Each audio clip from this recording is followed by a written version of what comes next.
بسم اللہ الرحمن الرحیم۔ السلام علیکم۔ رسول اللہ صلی اللہ علیہ وسلم نے فرمایا، ایک شخص مکھی کی وجہ سے جہنم میں چلا گیا اور ایک جنت میں چلا گیا۔ لوگ بڑے حیران ہوئے کہ مکھی کی وجہ سے بھی کوئی جنت اور جہنم کی راہ پا سکتا ہے۔ عرض کرنے لگے، اے اللہ کے رسول صلی اللہ علیہ وسلم، یہ کیسے ہو سکتا ہے؟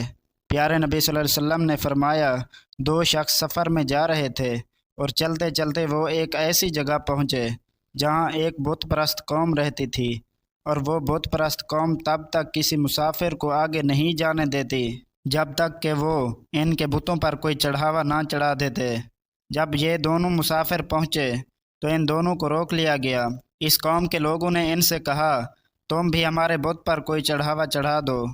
انہوں نے یہ کہا، صورتحال دیکھ کر ہمارے پاس تو کچھ بھی نہیں ہے، ہم خالی ہاتھ ہیں، نہ ہمارے ہاتھ کوئی درہم ہے، نہ دینار، اور نہ ہی کچھ کھانے پینے کا سامان ہے، اس بت پر کوئی چڑھاوا نہیں چڑھا سکتے۔ بت پرست قوم نے کہا، یہ نہیں ہو سکتا کہ تم اس بت پر بغیر کچھ دیے گزر جاؤ۔ اگر تم ایسے مفلس ہو تو ایک ایک مکھی پکڑو اور اس کو ہمارے بت کے نام پر مار دو۔ پہلے مسافر نے کہا، یہ کون سی مشکل بات ہے؟ فوراً ایک مکھی پکڑی اور اسے بت کے نام پر مار دیا اور اپنی جان بچا لی۔ لیکن اس آدمی کو اللہ نے جہنم میں پھینک دیا، کیونکہ وہ مکھی اللہ کی مخلوق تھی اور غیر اللہ کے لیے مار دی گئی تھی۔ اب دوسرے مسافر کی باری آتی ہے تو اس نے کہا کہ میں کبھی بھی ایسا نہیں کر سکتا کہ اللہ کی مخلوق کو کسی اور کے نام پر ماروں، چاہے میری جان ہی کیوں نہ چلی جائے۔